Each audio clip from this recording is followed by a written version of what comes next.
রাজধানীর শেওড়াপাড়ায় ৪ সন্তানের জননী ফাহমিদা তাহসিন কেয়া নামের এক নারীর রহস্যজনক মৃত্যু হয়েছে। পরিবারের অভিযোগ, নিহতের স্বামী সিফাত আলী পরিকল্পিতভাবে এই হত্যা ঘটিয়েছে। পারিবারিক কোন্দলের জেরেই কেয়াকে জীবন দিতে হলো বলে জানিয়েছেন তার ফুপা। আর পুলিশ বলছে, ঘটনাটি তদন্ত করলে প্রকৃত রহস্য বেরিয়ে আসবে। তামজিদ সুমনের রিপোর্ট।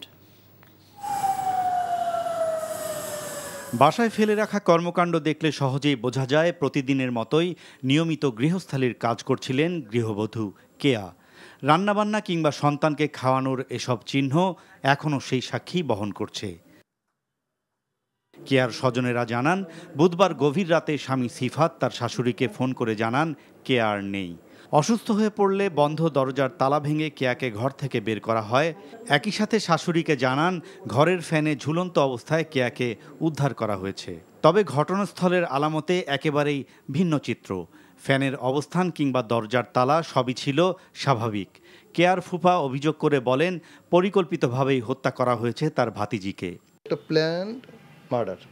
আপনার গলায় যে দাগটা, অনেকে ফাঁসি নিলে তার যে সিমটমটা এটার সাথে ম্যাচ করে না। তার স্বামী এবং তার আরও যারা ছিল ম্যানেজার, তার যে ড্রাইভার এবং কেয়ারটেকার, এদের সহযোগিতাই এই খুনটা সম্পন্ন করে। টোটাল 6 জনে লাশটাকে নিয়ে গেছে, নাটক সাজাইছে। তিনি আরও জানান, সিসিটিভির ফুটেজে দেখা গেছে সিফাতের সাথে আরও কয়েকজন সহযোগী ছিলেন যারা এই পরিকল্পনায় অংশ নেয়। আপনার আগে থেকেই ঘরে 3 জন অবস্থান করতেছিল, যে সিফাত, তার ড্রাইভার মুকুল এবং তার আরেক কেয়ারটেকার মনির, এবং তারা 12টার সময় হাজব্যান্ডের বাসায় ঢোকে। তারা আর 5-7 মিনিট পরেই 4 জনে ধরে লাশটা নিয়ে লিফটে নিয়েছে। আর পিছনে ছিল আপনার আজাদ এবং সিফাতেরা ধরেনি, আর বাকি 4 জন ধরে নামাইছে। পুলিশ বলছে, এটি কোনো হত্যাকাণ্ড কিনা তা খতিয়ে দেখা হচ্ছে। বিষয়টা প্রাথমিক অনুসন্ধানের পর্যায়ে আছে।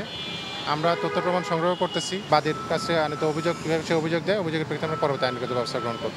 এদিকে হাসপাতালে কেয়াকে মৃত ঘোষণার পর থেকেই পলাতক রয়েছেন নিহতের স্বামী সিফাত আলী।